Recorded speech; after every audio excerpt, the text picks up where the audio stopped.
मई कथा का रस आस्वादन करा रहे हैं।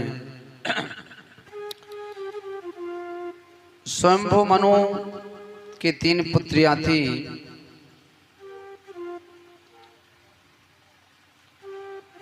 तीनों पुत्रियों के प्रसंग के विषय में सुखदेव जी ने राजा परीक्षित को श्रवण कराया।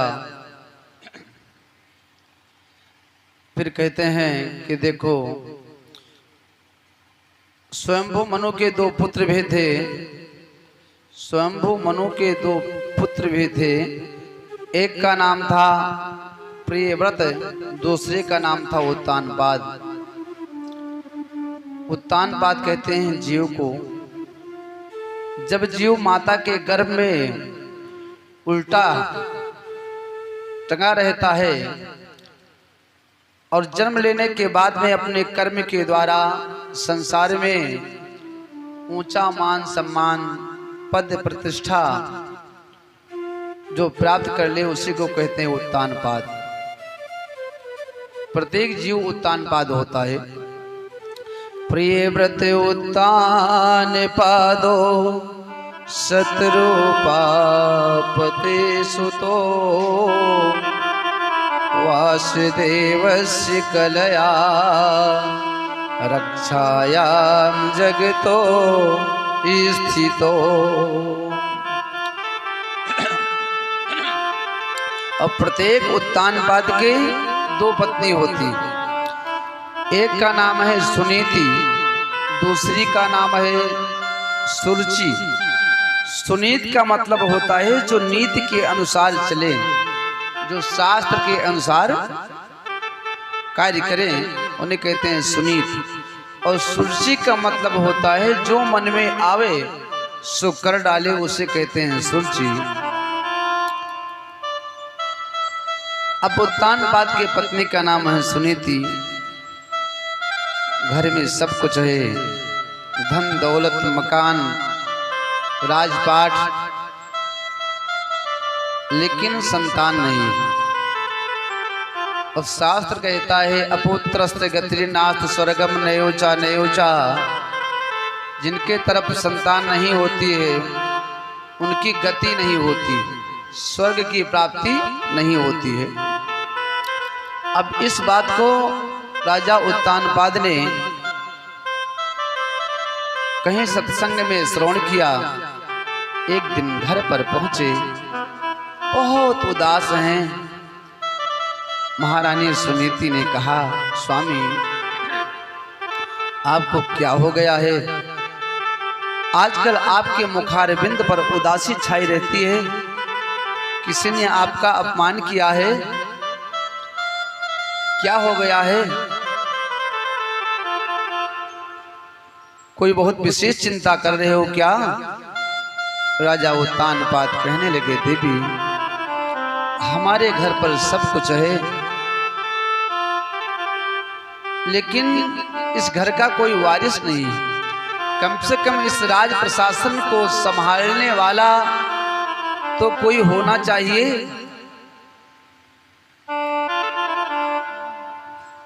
तो सुनीति ने कहा कि राजन आप ऐसा करो, आप अपना दूसरा विवाह कर लो, तो हो सकता है पुत्र रत्न की प्राप्ति हो जाए।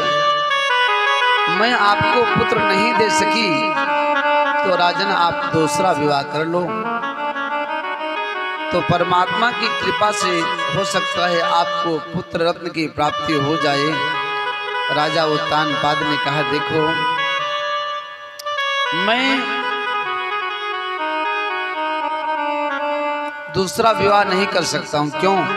क्योंकि एक म्यानी में 2 तलवार नहीं रह सकती। मौत एक बार आती है, जीवन से छुटकारा मिल जाता है, लेकिन जब घर में सवत आ जाएगी तो आए दिन मृत्यु के समान दंड प्राप्त होगा, दुख प्राप्त होगा। राजा उत्तानपाद कहते हैं, देखो है मौत बुरी फिर भी अच्छी, जो एक बार ही आती है, जो एक बार ही आती है, जो एक बार ही आती है। मौत से सवती 100 बार बुरी, छाती दिन रात जलाती है। मौत से 100 बार बुरी, छाती दिन रात जलाती है। मौत से 100 बार बुरी, छाती दिन रात जलाती है। देखो, एक बार आएगी, कम से कम छुटकारा तो मिल जाएगा, लेकिन घर में सवत आ जाएगी तो आए दिन कष्ट उठाना पड़ेगा। इसलिए मैं विवाह नहीं करूंगा। लेकिन सुनीति ने कहा स्वामी आप विवाह कर लो। एक दिन क्या हुआ, राजा उत्तानपाद शिकार खेलने के लिए सुदूर प्रांत में गए। वहां पर उन्होंने एक राजकुमारी को देखा और उस राजकुमारी के साथ में गंधर्व विद से जो है राजा उत्तानपाद ने विवाह कर लिया। विवाह करके डोली पर महारानी सुरुचि को बिठाकर राजा उत्तानपाद अपने घर के लिए प्रस्थान किए। और जब डोला लेकर के घर पे पहुंचे, महारानी सुनीति को पता चला कि महाराज उत्तानपाद दूसरा विवाह करके यहाँ पर आए हुए।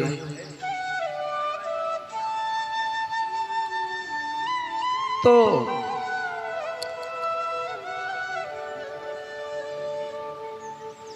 क्या हुआ, एक फूल के थाली में सुंदर आरती सजा करके, हल्का सा बस फूल के थाली में आरती सजा कर लेकर चलती हैं। और जैसे लेकर पहुंची, आरती उतारने लगी। सुरुचि ने कहा ये कौन है? राजा उत्तानपाद कहते हैं ये मेरी बड़ी पत्नी है, ये आपकी जेठानी है। सुरुचि ने कहा सुनो, मुझे आपके घर में नहीं रहना है, मेरे डोले को यहाँ से ले चल के मेरे मैके पहुँचा दीजिए, मुझे यहाँ पर नहीं रहना है। राजा ने कहा क्यों नहीं रहना है, ये तो बताओ। तो सुरुचि ने कहा देखो, एक म्यानी में कभी 2 तलवार नहीं रह सकती है, इसलिए मुझे यहाँ नहीं रहना है, मुझको यहाँ से वापस कर दीजिए, जहाँ से लेकर आया है ना हमको सुरक्षित वहीं पर पहुँचा दीजिए। सुनीति ने मन में सोचा कि यदि यहाँ से डोला जाएगा, यहाँ से डोला चला गया तो राजा का बड़ा अपमान होगा समाज में। सुनीति रोने लगी और सुरुचि से कहती है देखो तुम क्यों वापस जाना चाहती हो? तो सुरुचि ने कहा जब तक आप घर पर रहोगी ना तो आप हमसे बड़ी हो, तो ये राज प्रशासन की चाबी सब आपके हाथ में रहेगी, आप घर की मलकिन बनकर घूमोगी, तो मुझे आपके रहते हुए मलिकाना नहीं मिलने वाला, मुझे तो दासी बनकर रहना पड़ेगा ना। तो यदि आपको मुझे घर में रखना है तो राज प्रशासन की जो चाबी है ना ये मुझे प्रदान कीजिए और तुम्हें दासी बनकर रहना होगा। सुनीति ने कहा मुझे सब कुछ मंजूर है। फिर सुनीति कहती है तुम चलो संभालो जा घर को, मैं तेरी दासी बन जाऊंगी, तुम चलो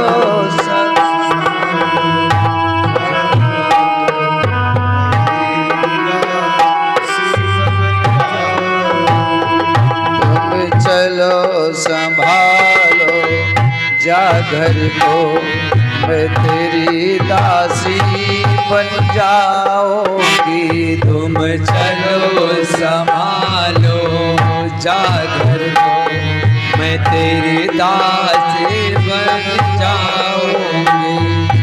चलो संभालो जा घर को, मैं तेरी दासी बन जाऊंगी। तुम चलो संभालो जा घर को, मैं तेरी दासी बन जाऊंगी। यदि यहाँ से डोला जाएगा, यदि यहाँ से मैं के जाओगी, मैं खाई जहर मर जाऊंगी। तुम चलो संभालो जा घर को।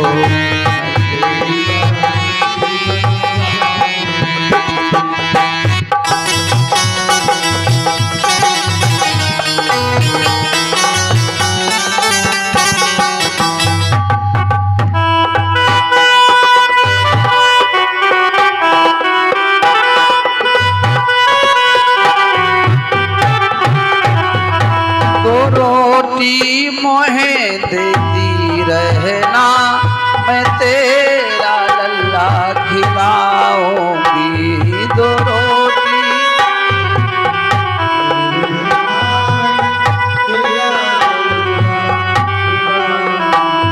दो रोटी मोहे देती रहना, मैं तेरा लल्ला खिलाऊंगी।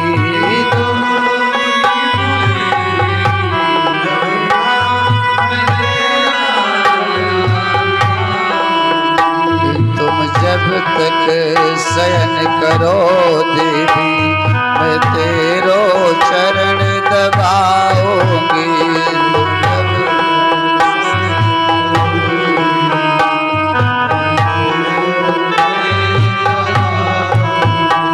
तुम चलो संभालो जा घर को, मैं तेरी दासी बन जाऊंगी।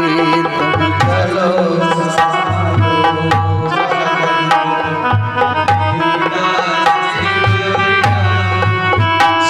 ने कहा आप अपने राज प्रशासन को संभालो, मैं आपकी दासी बन जाऊंगी। लीजिए चाबी।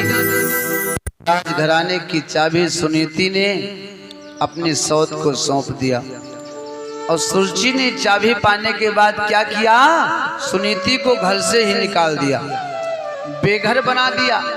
अब देखो छोटी रानी सुरुचि के प्रति राजा उत्तानपाद के हृदय में अत्यधिक प्रेम होने के कारण सुनीति को घर से निकाल दिया, बेघर बना दिया। लेकिन हमारे परमात्मा की कुछ और ही इच्छा थी। सुनीति जंगल में कुटिया बनाकर रह रही है। सुरुचि के पुत्र नहीं हुआ। देखो पुत्र के लिए ही राजा उत्तानपाद ने दूसरा विवाह गंधर्व विद से किया, लेकिन दूसरा विवाह किया, उसके पुत्र नहीं हुआ। जो बड़ी पत्नी सुनीति है, परमात्मा के कृपा से सुनीति ने गर्भ धारण किया। समय व्यतीत हुआ तो सुंदर पुत्र रत्न को उत्पन्न किया, जिसका नाम पड़ा ध्रुव। अब जहाँ कहीं मैया जाती है ना, अपने छोटे से बालक को लेकर जाती हैं, स्वयं जाती हैं, संतों के चरणों में प्रणाम करती हैं और कहती हैं बेटा चलो बाबा जी के चरणों में प्रणाम करो, संतों के चरणों में प्रणाम करो। देखो बच्चे जो होते हैं ना, बच्चों का प्रथम गुरु कौन होता है? माता। माता ही प्रथम गुरु होती हैं अपने बालक की। माता चाहें तो अपने पुत्र को चोर बना दें, डाकू बना दें, जेब कतरा बना दें, और माता चाहें तो अपने पुत्र को सुंदर संस्कार दे करके एक संस्कारी बना दें, संत बना दें, महात्मा बना दें। क्योंकि जब मिट्टी का कोई पात्र बनाया जाता है तो जब मिट्टी नरम होती है ना, कच्ची मिट्टी में जो आप निशान बना दोगे, पकने के बाद वो बिल्कुल चमकता रहेगा। अब आप कहो मैं मटकी पका लूंगा, फिर उसमें फूल बनाऊंगा, कोई निशान बनाऊंगा, तो मटकी भले फूट जाए लेकिन बनने वाला नहीं है। तो जब बेटा छोटा होता है उस समय जो संस्कार उसको दिया जाता है ना, वो उसके चित्त में चिपक जाता है। एक दिन मैया सुनीति संतों के पास जाती हैं, बाबा बाबा मैं आपको प्रणाम करती हूँ। संतों ने और कहा, बेटी आप मुझसे कुछ वरदान मांगो, आपको क्या चाहिए? सुनीति ने कहा, बाबा आपके कृपा से मुझको सब कुछ प्राप्त है। हाँ देना चाहते हो तो यही दे दो कि मेरी जो सवत है ना सुरजी, सुरजी के कोई पुत्र नहीं है, उसके भी एक पुत्र हो जाए। संतों ने कहा, बेटी अरे जिस रानी के कारण राजा ने तुमको घर से निकाल दिया, बेघर बना दिया, और उसी रानी सुरजी के लिए पुत्र की कामना करती हो। हे बेटी तुमने कहा है तो पुत्र तो जरूर होगा सुरजी के, लेकिन तेरा पुत्र जो है ना वो यशस्वी होगा, मनस्वी होगा, तेजस्वी होगा। समय व्यतीत हुआ तो सुरजी के भी एक पुत्र हुआ जिसका नाम पड़ा उत्तम। क्या नाम पड़ा? उत्तम। धीरे धीरे उत्तम भी थोड़ा बड़ा हुआ। एक दिन क्या हुआ कि उत्तम अपने पिता के गोदी में बैठा हुआ था। ध्रुव जी खेलते खेलते वहां पर पहुंचे। एकदा सुरजे पुत्र मंक मारो पिलालयन, उत्तमं नार रोचंतम ध्रुवं राजा अभिनंदत। अब एक दिन उत्तम अपने पिता उत्तानपाद के गोदी में बैठे हुए थे कि ध्रुव जी धीरे धीरे चलते हुए पिताजी के गोदी में बैठने का प्रयास करने लगे। अच्छा वहां पर खड़ी थी सुरजी। अब सुरजी ने जैसे देखा, अरे ये तो मेरे पुत्र की बराबरी कर रहा है। सुरजी दौड़कर पहुंची, ध्रुव जी के हाथ को पकड़कर धक्का दे दिया, खबरदार आप राजा साहब के गोदी में नहीं बैठ सकते हो, इस गद्दी पर नहीं बैठ सकते हो। क्यों मैया, क्या ये मेरे पिता नहीं है? क्या ये खाली उत्तम के ही पिता हैं, मेरे पिता नहीं हैं? और ये मेरे पिता हैं तो मेरा भी तो अधिकार है इनके गोदी में बैठने का, इनके गद्दी पर बैठने का। सुरजी ने कहा, सुनो ये आपके पिता तो हैं, लेकिन जितना इनका पिता होना जरूरी है उससे कहीं ज्यादा मेरा माता होना जरूरी है। और तुमको इस गद्दी पर बैठने का इतना ही शौक है तो सुनो, बालो वसबतनात्मानम अन्य स्त्री गर्भ संभृतम न्यूनम वेद भवान यस्य दुर्लभर्थे मनोरथा। देखो तुमको इस गद्दी पर बैठने का ज्यादा शौक है तो जाकर जंगल में तपस्या करो, और तपस्या से जब भगवान प्रसन्न होकर कहें कि आप वर मांगो तो उनसे यही वर मांगना कि हे प्रभु मैं सुरजी के गर्भ में जाकर जन्म लूं, और जब मेरे गर्भ में आकर के जन्म लोगी तब आपको इस गद्दी पर बैठने का शुभ अवसर प्राप्त होगा। सुखदेव जी राजा परीक्षित से कहते हैं, राजन इस झांकी का दर्शन करो और सोचो कि जिस गर्भ में ना आना पड़े उसके लिए जीव परमात्मा से प्रार्थना करता है कि प्रभु इस जन्म मृत्यु का जो कुचक्र है ना इससे मुझे छुटकारा दे दो, मुझे कभी गर्भ में जाना ही ना पड़े। और सुरजी आज कहती है कि मेरे गर्भ में आना है तो भगवान की पूजा करो, यानी भगवान के पूजा से भी बड़ा सुरजी का गर्भ है। भगवान के पूजा से ज्यादा महात्मा सुरजी के गर्भ का है। वाह भाई, हमारे तिवारी जी पलटूपुरवा से आए हैं। जहाँ भी कथा होती है, कथा के बड़े प्रेमी हैं। जैसे हमारे हनुमंत लाल जी हैं, रामचरित सुनबे को रसिया, तो इनका भी नाम है अमित, राशि है मेष, स्वामी है मंगल हैं। और मंगल हनुमान जी का दिन होता है, तो मिलते जुलते रहते हैं। सुखदेव जी कहते हैं, राजन सुरुचि सोच रही है कि मेरा गर्भ तो बहुत बड़ा महान है, मेरे गर्भ में आने के लिए इनको भगवान की पूजा करनी पड़ेगी।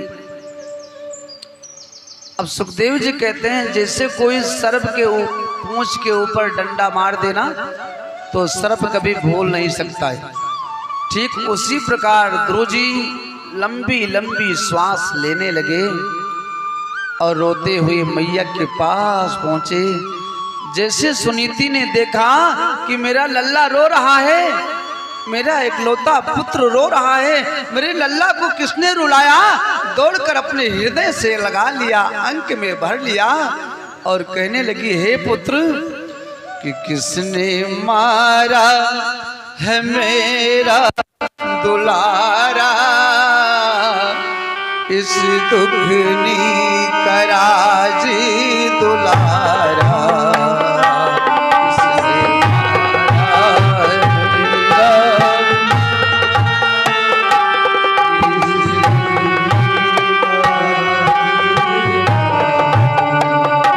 किसने मारा है मेरा दुलारा, इस दुखनी कराज दुलारा, किसने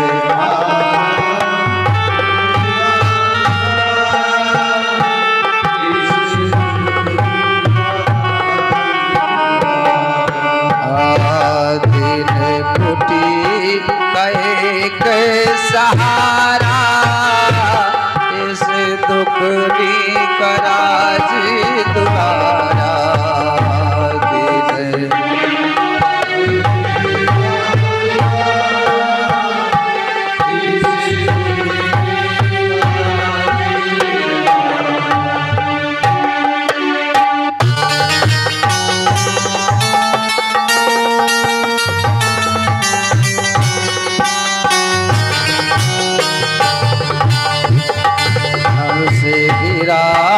महीने छेड़ा इनके काया धारे, ये बेटा नव से गिरा,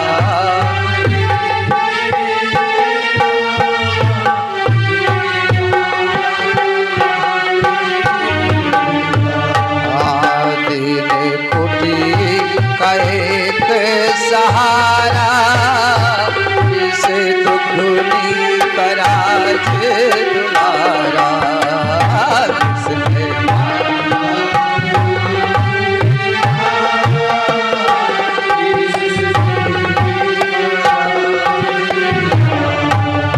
सुनीति रो रही है, अपने पुत्र को हृदय से लगाया, बेटा आपको किसने रुलाया, मुझे बताओ आपको क्या हो गया लल्ला, अरे कुछ बोलो तो सही।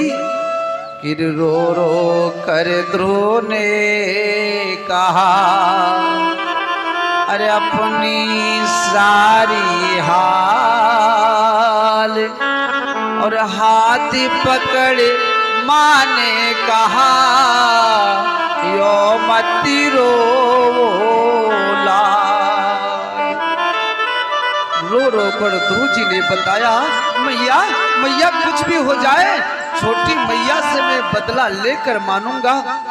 अरे आज छोटी मैया ने मुझे पिता के गोदी में नहीं बैठने दिया, गद्दी पर नहीं बैठने दिया, मैया तुम ही बताओ क्या मेरे पिता नहीं है राजा उत्तानपाद?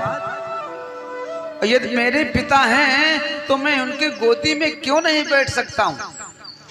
और छोटी मैया ने कहा है, राजा के गोदी में बैठना है, इस गद्दी पर बैठना है तो जाकर तपस्या करो, भगवान को प्रकट करो और उनसे आपको जब वरदान मिलेगा, जब आप वरदान मांगोगे कि मेरा जन्म सुरुचि के गर्भ से हो, परमात्मा के द्वारा वरदान पाकर जब मेरे गर्भ से जन्म लोगे तब आपको इस गद्दी पर बैठने का अवसर प्राप्त होगा।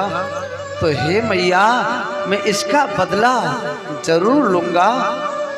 सुनीति ने अपने पुत्र ध्रुव के ऊपर, ध्रुव जी के मुख के ऊपर हाथ रखकर कहती है, सुनो बेटा, कभी जीवन में दूसरों के अमंगल की कामना नहीं करना चाहिए। दूसरों का यदि अमंगल किया जाए बेटा तो पहले अपना अमंगल होता है। यदि आपकी छोटी मैया ने बताया हो कि भगवान को प्रसन्न करने के लिए आप कल चले जाना, तो आज ही चले जाओ। आज के लिए बताया हो तो अभी चले जाओ। देखो, हमारे लिए सबसे सौभाग्य की बात यह है कि वही माता माता कहलाने की योग्य होती हैं जिनका पुत्र परमात्मा का भक्त हो। क्योंकि मानस में हमारे बाबा जी कहते हैं कि पुत्रवती वती जग सोई, पुत्रवती वती रघुपति भगति जासु सुत होई, रघुपति।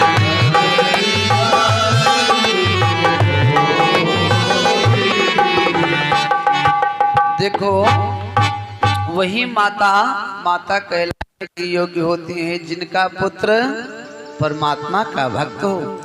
बेटा, मैया ने कल को बताया हो तो आज ही चले जाओ, आज को बताया हो तो अभी निकल जाओ घर से। ध्रुव जी कहते हैं, मैया परमात्मा रहते कहाँ हैं ये तो बताओ। तो मैया सुनीत कहती हैं कि हरि व्यापक बद समाना, हरि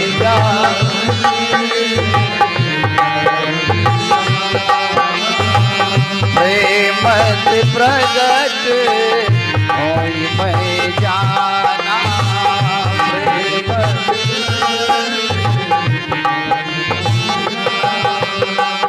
हरि व्यापक सरे, हरि व्यापक सरे पत्र समाना, प्रेमत प्रगट होई मैं जाना।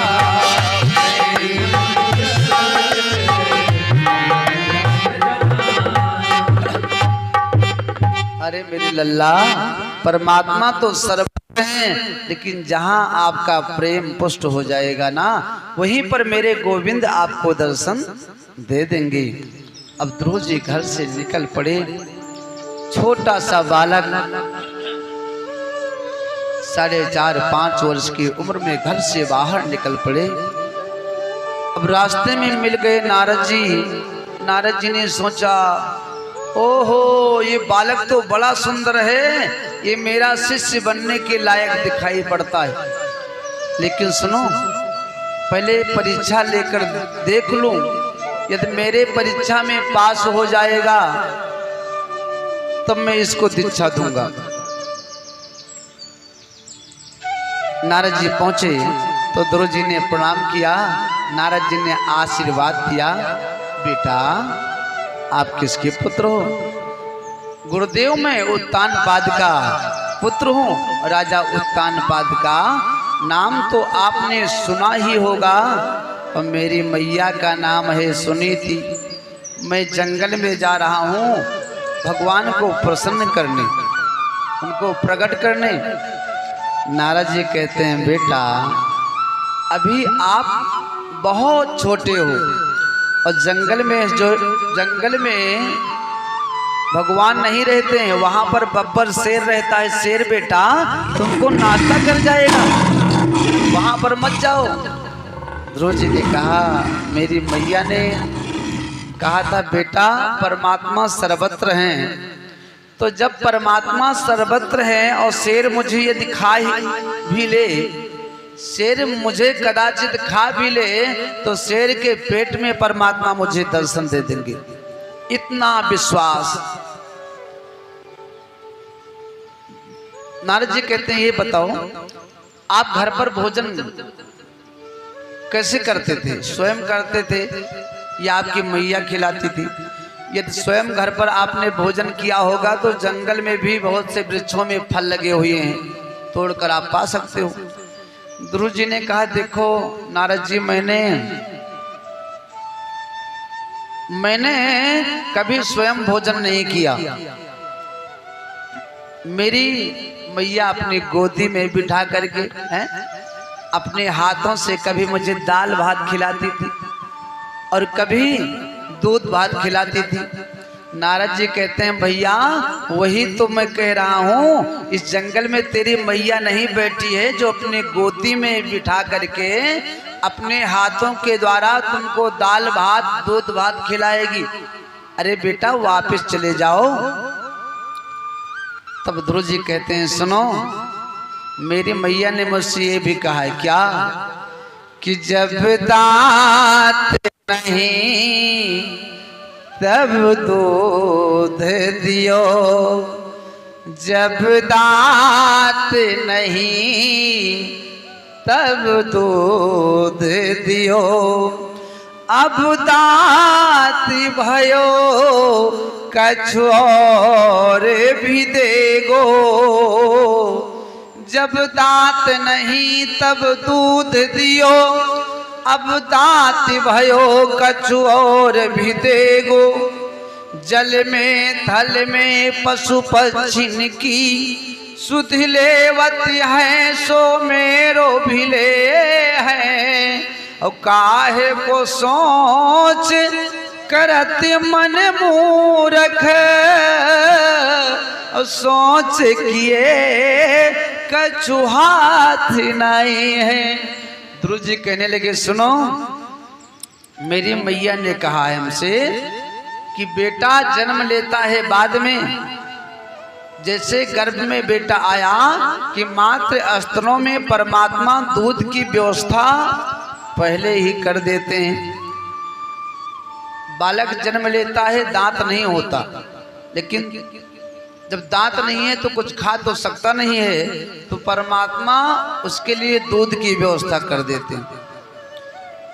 तो ध्रुव जी कहते हैं जब दांत नहीं था तो मुझे परमात्मा ने दूध की व्यवस्था प्रदान किया, तो अब दांत हो गया है तो खाने की कुछ ना कुछ व्यवस्था जरूर प्रदान करेंगे। अरे जो जीव पृथ्वी के नीचे समाधि लेते हैं, 6-6 माह तक पृथ्वी के नीचे पड़े रहते हैं सुरंग बनाकर, उनको भोजन कौन देता है? जो जीव जल के भीतर रहते हैं उनको भोजन कौन देता है? ध्रुव जी कहते हैं जल में थल में नभ पच्छिन की सुध लेवत है सो मेरो भी ले हैं, और काहे को सोच करत मन मूरख, सोच किए कछु हाथ नहीं है। देखो नारद जी, मुझे परमात्मा पर पूर्ण विश्वास है कि मुझे भोजन जरूर प्रदान करेंगे। लेकिन सुनो, आप कहते हो कि मैं नारद हूं, लेकिन आप मुझे नारद जी नहीं दिखाई पड़ते हो। नारद जी ने कहा क्यों नहीं दिखाई पड़ता हूं?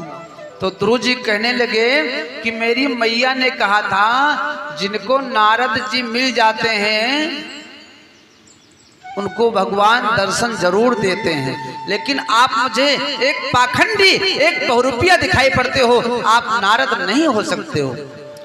नारद जी कहने लगे बेटा मैं ही नारद हूं। बेटा मैं आपकी परीक्षा ले रहा था, आप मेरी परीक्षा में पास हो गए।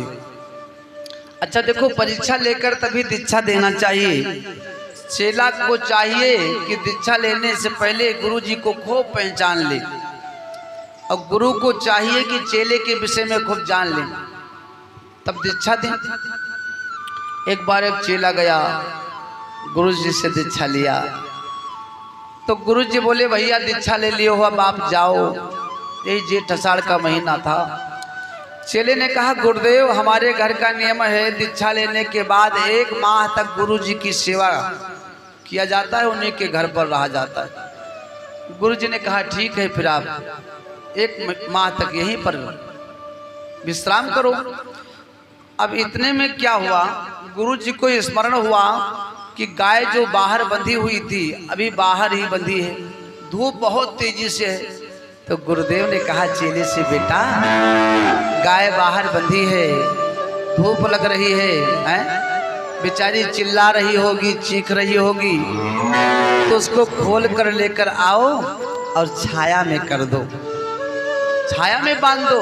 अब चेले ने हाथ जोड़ा, गुरुदेव अरे बंधन से मुक्त करना ये तो गुरु का काम होता है, चेले का नहीं होता है। बेचारे गुरुदेव गए, गाय को खोल कर लेकर आए, छाया में बांधे। दूसरे दिन में कहीं बादल हुआ,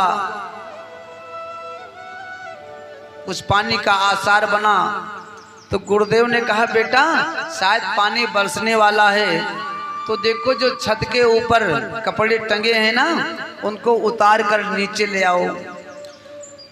तो चेले ने कहा गुरुदेव ये बिल्ली बाहर से आई है, इसके ऊपर जरा हाथ मारो।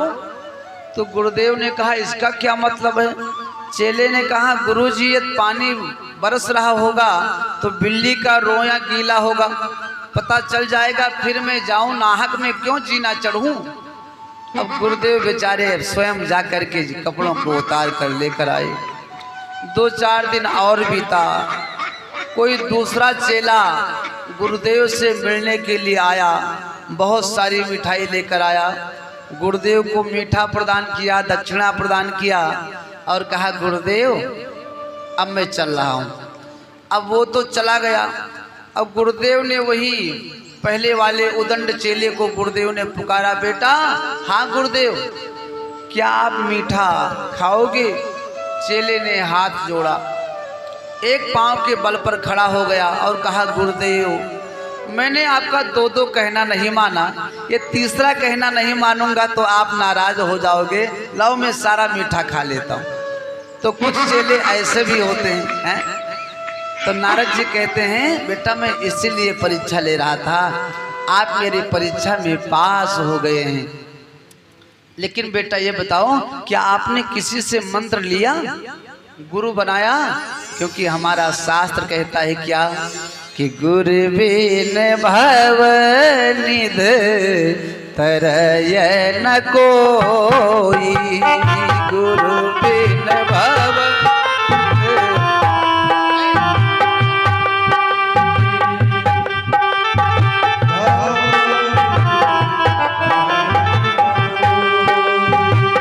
जब बिरंची शंकर सम होई,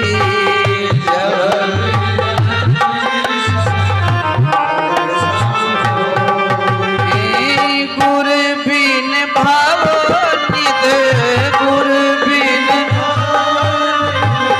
तरय न कोई, जब बिरंची शंकर सम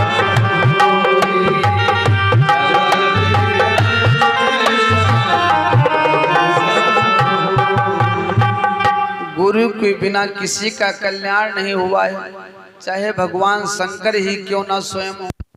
इसलिए बेटा दीक्षा ले लेना चाहिए। ध्रुव जी कहते हैं गुरुदेव आपसे सुंदर मुझे कोई और मिलेगा ही नहीं दीक्षा देने वाला, आप ही मुझे दीक्षा प्रदान करो। सो नारद जी ध्रुव जी के कान में 12 अक्षर मंत्र प्रदान कर देते हैं। कहते हैं इसी मंत्र का जप करना बेटा। 12 अक्षर मंत्र क्या है? ओम नमो भगवते वासुदेवाय। इसी मंत्र का बेटा जप करना। बेटा फल खाकर भजन करना, पत्तों को खाकर भजन करना है, जल को पीकर भजन करना, हवा को पीकर भजन करना। बेटा मुझे विश्वास है एक ना एक दिन भगवान आपको दर्शन जरूर देंगे। अब ध्रुव जी वहां से चल देते हैं परमात्मा का भजन करने के लिए और कहते हैं हे प्रभु मैं आपके पास कैसे पहुंचूंगा, मुझे कोई रास्ता दिखाओ। कि हे प्रभु मुझे बता दो,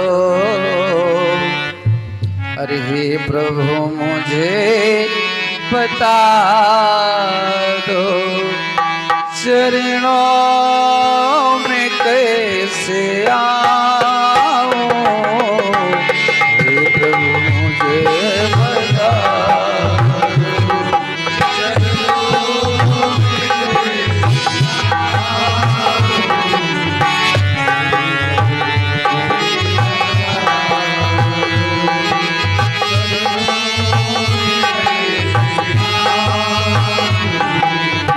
माया के बंधनों से, माया के बंधनों अब मुक्ति कैसे पाऊं, हे प्रभु मुझे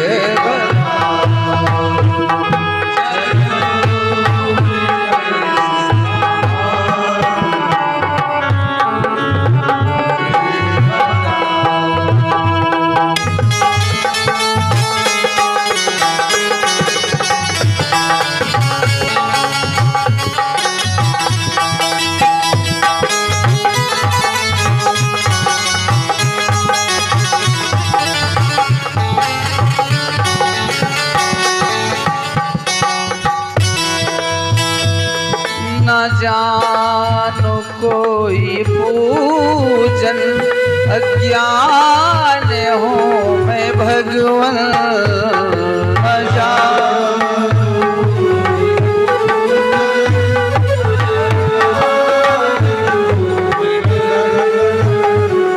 न जानो कोई पूजन, अज्ञान हूँ मैं भगवन,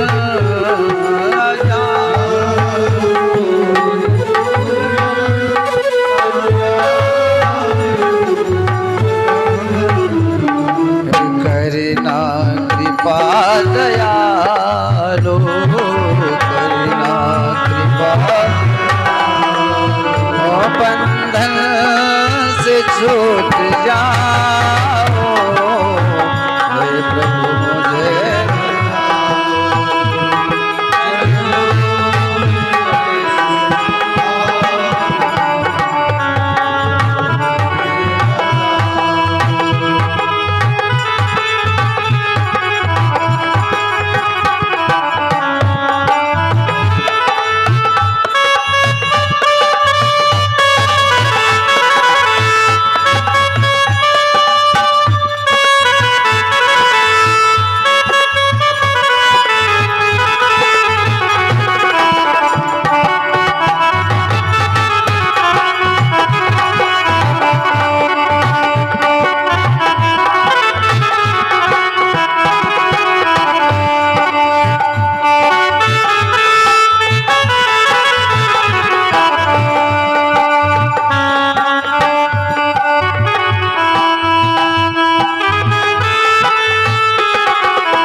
पतित स्वामी, तुम हो पतित पावन, मैं हूँ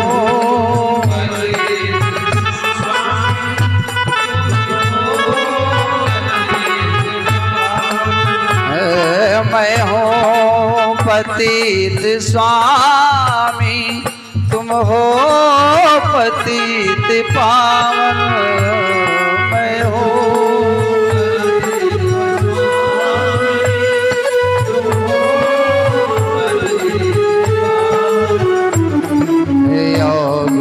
भरा हृदय, ओ गुण भरा हृदय, तुम्हें कैसे दिखाओ, हे प्रभु मुझे बता।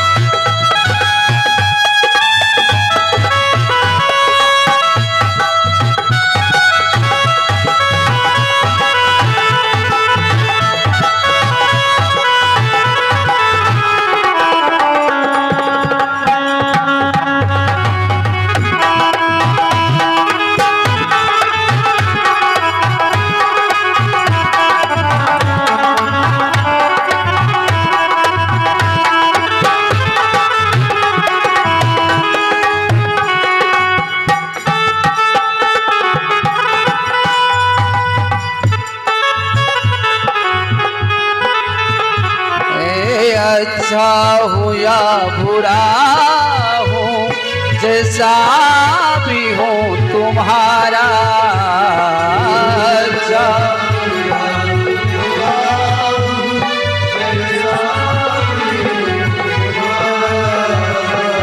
अच्छा हो या बुरा हो, जैसा भी हो तुम्हारा,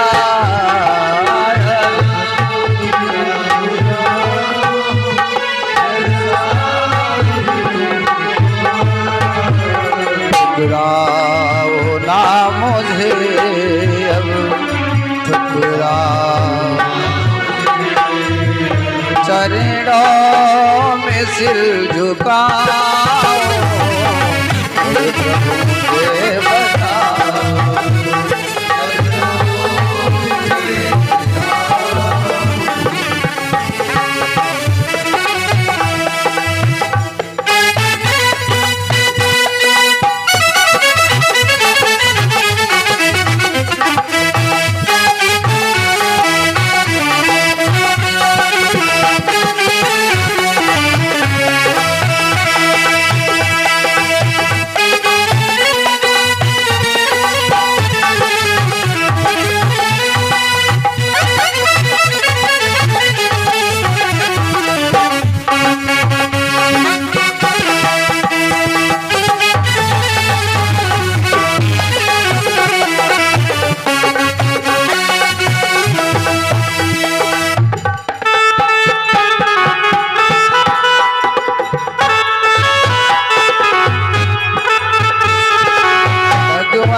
न कीजे अपनी ही भक्ति दीजे,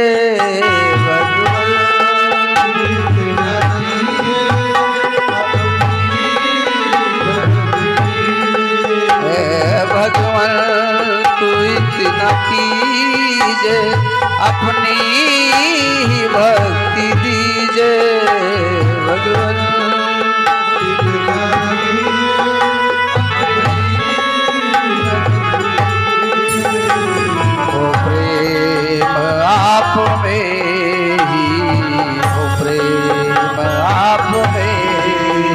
तुमको न भूल पाओ, मुझे बता।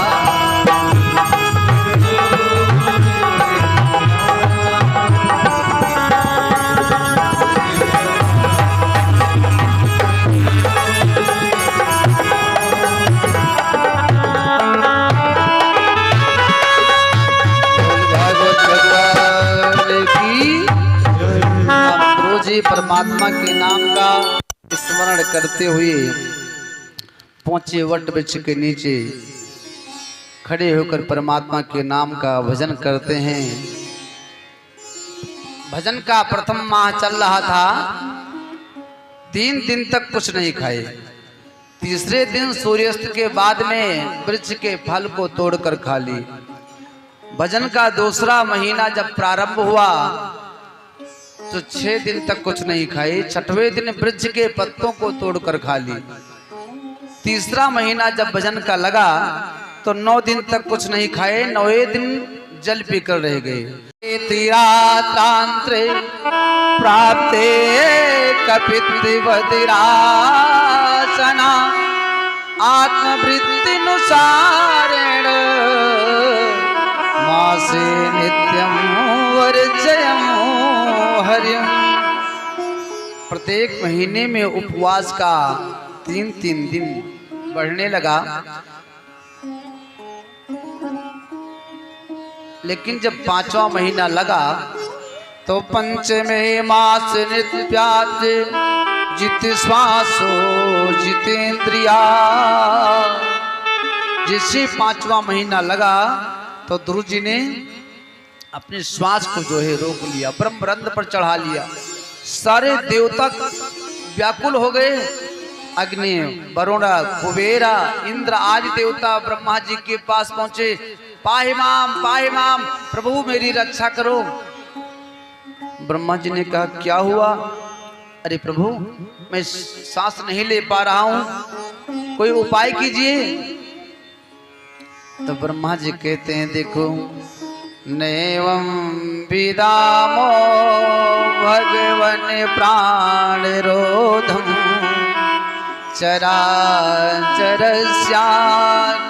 सात्मधाम्ना विदेहि तन्नो वृजनात् विमोक्षं प्राप्तं वयं त्वाम शरणं शरणं।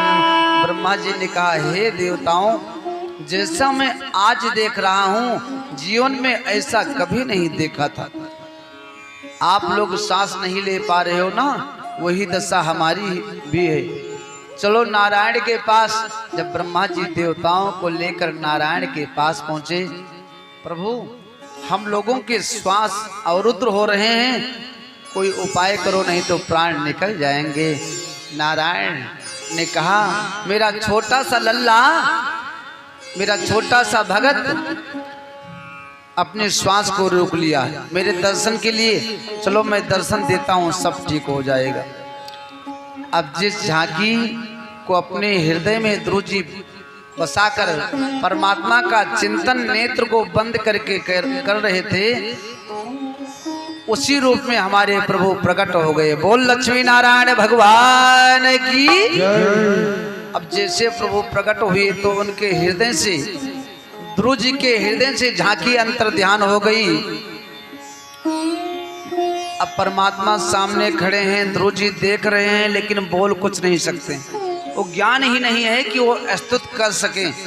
तो हमारे प्रभु ने क्या किया, अपने शंख को उठाया और ध्रुव जी के मस्तक में लगा दिया। और जैसे मस्तक में लगाया कि मोकम करोति वाचालम पंगुम लंघयते गिरिम यत् कृपा तमहं वंदे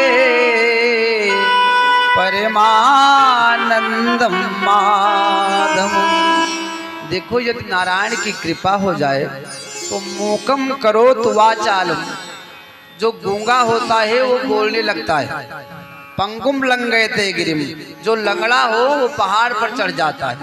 जैसे प्रभु ने अपने संघ को ध्रुव जी के कपोल में लगाया तो वेद वेदांतों का जो ज्ञान था ना, वो ध्रुव जी के मस्तक में प्रस्फुटित हो गया, समाहित हो गया।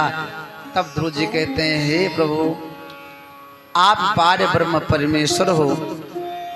आपके कृपा के द्वारा ब्रह्मा जी सृष्टि का सृजन करते हैं, भगवान शिव संहार करते हैं, भगवान विष्णु पालन करते हैं,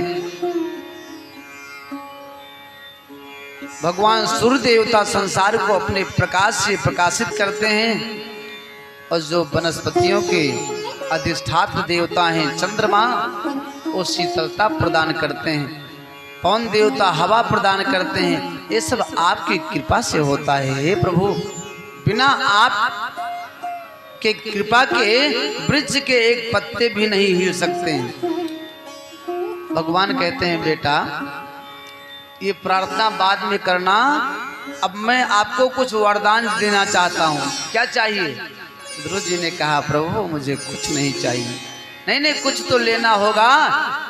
तब ध्रुव जी कहते हैं, फिर यही दे दो कि आपकी भक्ति मुझे प्राप्त हो जाए, हमेशा मैं आपके नाम का स्मरण करता रहूं और मुझे कुछ नहीं चाहिए।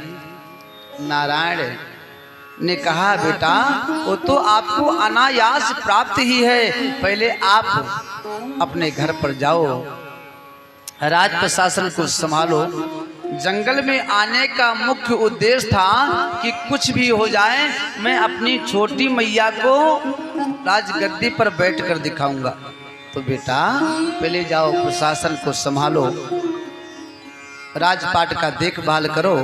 रह गई मेरी भक्ति की बात, तो वो तो आपको अनायास प्राप्त ही है। ध्रुव जी परमात्मा के चरणों में प्रणाम किए, वहां से चल दिए।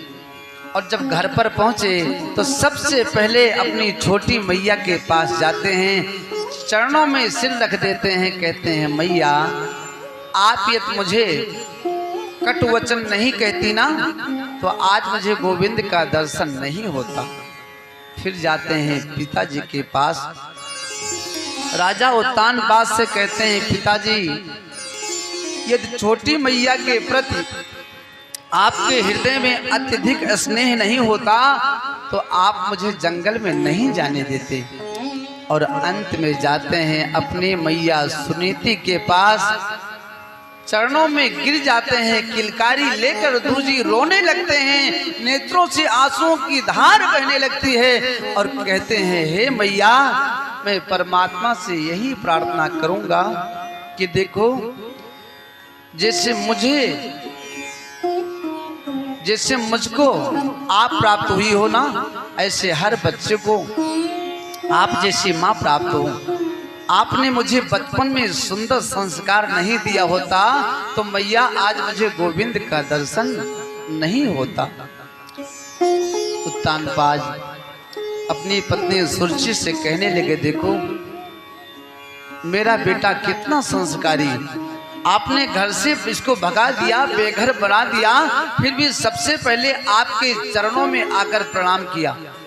गद्दी पर बैठने के लायक यही बेटा है। अब ध्रुव जी को गद्दी पर बिठा दिए और पत्नी को लेकर राजा उत्तानपाद तपस्या करने चले गए। समय व्यतीत हुआ तो जो सुरुचि का पुत्र था उत्तम, एक दिन उत्तम ने क्या किया, कुबेर के बगीचों में जाकर के हरे भरे वृक्षों को तोड़ने लगा।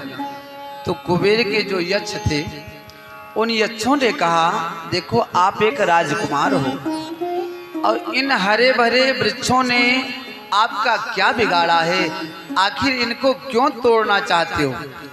यक्षों के रोकने पर उत्तम नहीं माना तो उत्तम और यक्षों के बीच में भयानक युद्ध हुआ और युद्ध में यक्षों के द्वारा उत्तम की मृत्यु हो गई। अब जब भाई की मृत्यु हो गई तो ध्रुव जी रथ पर बैठकर धनुष बाण लेकर के पहुंच गए युद्ध करने। अब ध्रुव जी ने क्या किया, कुबेर के अनेकों यक्षों को मार डाला, यहाँ तक कि युद्ध करने के लिए कुबेर को भी आना पड़ा। अच्छा देखो, ध्रुव जी को भगवान का दर्शन तो मिला था लेकिन सत्संग नहीं मिला था। जैसे शिशुपाल था, शिशुपाल को भगवान श्री कृष्ण का कम से कम 10, 20, 50 बार तो दर्शन हुआ ही होगा, लेकिन उसको सत्संग नहीं मिला था। तो जब मिलता था तभी कन्हैया को गाली देने लगता था। ध्रुव जी को भगवान का दर्शन तो हुआ, नारद जी ने उपदेश किया, उपाय बताया तो दर्शन तो हो गया, लेकिन सत्संग नहीं मिला। अब देवता लोग पहुंचे, स्वयंभू मनु के पास, कहने लगे, देखो तेरा जो नाती है, तेरा जो पौत्र है ध्रुव, उसको जा करके थोड़ा समझा दो, नाहक में कुबेर के बगीचों में यक्षों को मार रहा है। अब स्वयंभू मनु पहुंचते हैं और कहते हैं, देखो बेटा आप एक संत हो हैं? और संत को चाहिए कि कण कण में परमात्मा का वो दर्शन करें। ध्रुव जी ने कहा, हाँ वो तो है। तो बेटा जब कण कण में परमात्मा है आपको विश्वास है? ध्रुव जी ने कहा, हाँ। तो जिन यक्षों को आप बाण मार रहे हो, ईश्वर अंश जीव अविनाशी, तो क्या उनमें ईश्वर का अंश नहीं है? और यदि उनमें ईश्वर हैं तो क्या आप ईश्वर के ऊपर अपने बाणों का प्रहार कर रहे हो? बेटा संत का स्वभाव होना चाहिए कि दूसरों का कल्याण करें, परोपकार आए पुण्य आए, पाप आए परिपीडनम, परिहित सरिस धर्म नहीं भाई और परिपीड़ा सम नहीं अधमाई। इसलिए बेटा दूसरों को कष्ट नहीं देना चाहिए। एक बार एक बिच्छू बहता हुआ जा रहा था गंगा नदी में। एक संत जी अब वहां पर पहुंचे थे स्वयं स्नान करने। तो संत जी स्नान करके बाहर निकल रहे थे कि देखे कि बिच्छू बहता हुआ जा रहा है।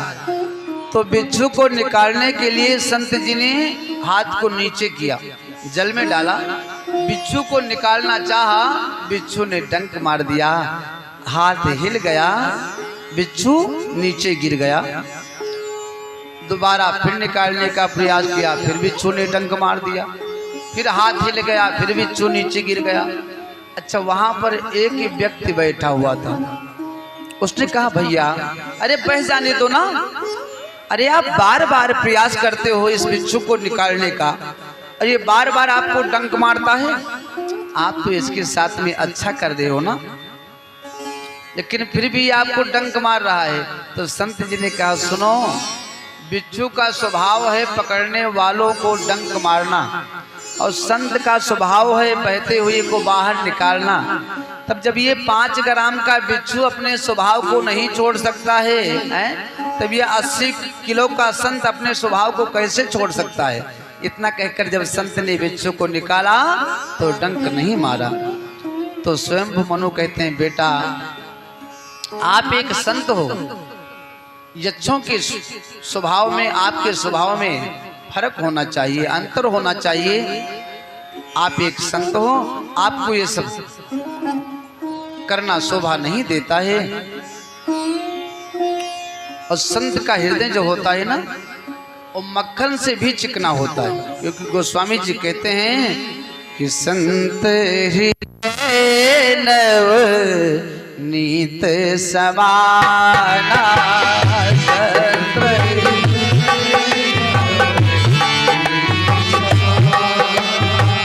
कहा करें पर कभी न जाना।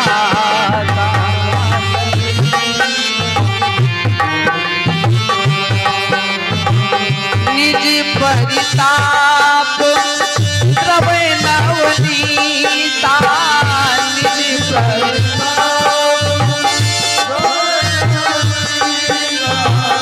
संत हृदय पर दुख सुख नीता,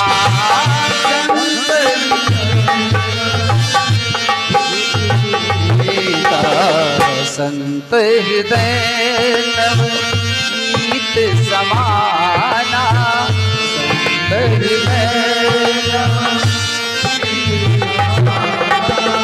कहा करें पर कभी न जाना।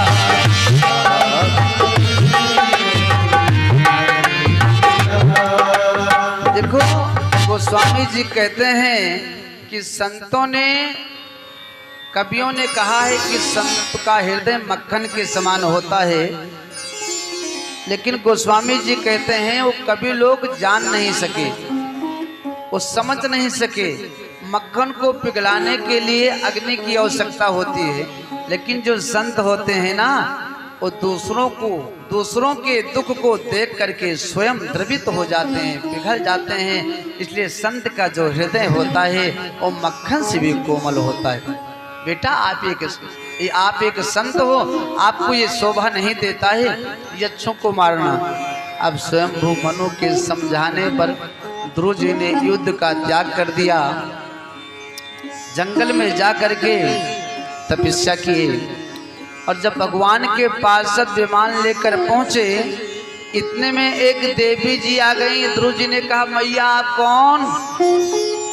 देवी जी ने कहा, सुनो, मैं इस संसार की मालकिन हूँ, इस संसार की मलकिन हूँ मैं, और मेरा नाम है मृत्यु देवी। यहाँ पर चाहे कोई पंडित आए, पुजारी आए, राजा आए या नौकर आए, प्रधानमंत्री आए, लेकिन सबसे पहले जब जाना होता है तब मुझसे मिलता है। फिर वो कहीं भी जाए, लेकिन सबसे पहले मुझसे मिलता है। यहाँ का नियम है कि जो भोजन सुबह बनता है वो सायंकालीन के समय बासी हो जाता है, सायंकालीन के समय बनता है वो सुबह खाने के योग नहीं रहता है। और सुनो, यहाँ पर जितने लोग आते हैं ना, मुझसे मिलकर जाते हैं, और फिर उनके शरीर की 3 गति होती है। क्या? शरीर को आप गाड़ दोगे तो कीड़े पड़ जाएंगे, फेंक दोगे तो गीदड़ खा जाएंगे, और यदि आप जला दोगे तो शरीर राख बन जाएगा। 3 ही गति होती कि आया है सो जाएगा, अरे राजा रंग फकीर और को सिंहासन चढ़ी चला,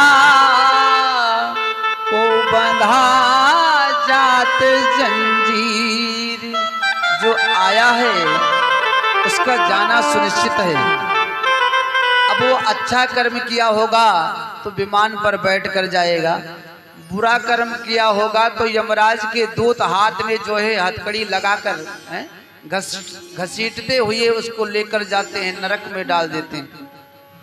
मृत्यु देवी कहती हैं भैया आप कहीं भी जाओ, स्वर्ग जाओ, वैकुंठ जाओ या नरक को जाओ, लेकिन सबसे पहले मुझसे मिलकर फिर जाओगी। तो ध्रुव जी ने कहा ठीक है मैया मैं आपका कहना मानूंगा, लेकिन आप भी मेरा एक कहना मान लो। क्या कहना मानना है? तो ध्रुव जी कहने लगे आप थोड़ा अपने सिर को झुका लो। अब जैसे मृत्यु देवी ने अपने सिर को झुकाया कि मृत्यु मूर्धनिम पदम दत्वा आर रोहाद घृतम ध्रुवम। ध्रुव जी ने क्या किया, मृत्यु के सिर पर अपने पैर को रखा और दूसरा पैर उठा करके विमान में रख लिया। अब विमान पर बैठकर ध्रुव जी जब चलने लगे, मृत्यु देवी टुकुर टुकुर देख रही हैं और भगवान के पार्षद विमान पर बिठा करके ध्रुव जी को लेकर चल दिए। अब रास्ते में पहुंचे, ध्रुव जी ने पार्षदों से कहा सुनो सुनो मुझे यहीं उतार दो, मुझको नीचे उतारो। क्यों भैया आप भगवान के धाम को नहीं चलोगे? भगवान ने आपको बुलाया है। ध्रुव जी ने कहा मेरे माता पिता कहाँ हैं? बिना अपने माता पिता को साथ में लिए मैं नहीं जाने वाला। भगवान के पार्षदों ने कहा ध्रुव जी से आगे देखो जो विमान जा रहा है ना उसमें आपके माता पिता बैठे हुए हैं। अपने माता पिता को लेकर ध्रुव जी पहुंचे परमात्मा के पास और प्रभु ने ध्रुव जी के लिए ध्रुव लोक ही बसा दिया। आज भी कन्या और वर का जब विवाह संपन्न होता है रात्रि के समय तो आचार्य जन ध्रुव तारा को साक्षी मनवा करके वर कन्या को दाम्पत्य जीवन के बंधन में जो है बांधते हैं। ध्रुव जी को ही साक्षी मानते हैं वर कन्या, फिर पत्नी के रूप में जो है वर कन्या से पत्नी के रूप में परिणित होते हैं। तो ये सब किसके कृपा से हुआ कि ध्रुव सो गलानी जप्यो हरि नाम।